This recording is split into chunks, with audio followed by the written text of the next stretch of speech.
எல்லாருக்குமே நம்மள பிடிச்சி போச்சுன்னு வைங்களேன், அப்புறம் லைஃப் போர் அடிச்சிடாது. கொஞ்சம் பேருக்காவது நம்மள பிடிக்காம இருந்தாதான் லைஃப் ஒரு மாதிரி ஜாலியா இருக்கும், இன்ட்ரெஸ்டிங்கா இருக்கும், சுவாரஸ்யமா இருக்கும். இப்ப அழகும் ஆடம்பரமும் இருந்த 1000 பேர் கூட ஆசையா பழகுவாங்க. அன்பா இருந்தா பழகுற 10 பேர் கூட உண்மையா இருக்கும். அன்பா இருக்கிறேன் நினைக்கிறேன், அதனாலதான் எனக்கு கிடைச்ச இந்த உண்மையான நண்பர்கள். நண்பா, இதெல்லாம் நான் பேசுறது சொல்றது எங்கேயாவது எப்பவோ வாழ்க்கையில யூஸ்ஃபுல்லா இருந்தா எடுத்துக்கங்க, இல்லைன்னா விட்டுருங்க, ஒரு பிரச்சனையும் இல்லை.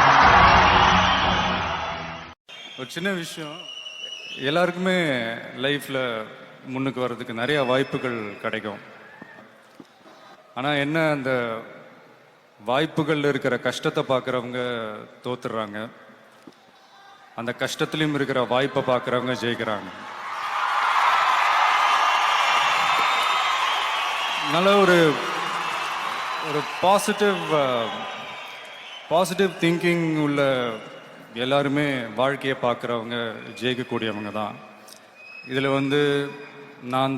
நான் மட்டும்தான் அப்படின்றதுக்கெல்லாம் இடமே இல்லை. இன்னைக்கு நான் ஜெயிக்கலாம், நாளைக்கு இன்னொருத்தவங்க, ஒரு 2-3 வாரம் கழிச்சு இன்னொருத்தவங்க ஜெயிப்பாங்க. அப்படிதான்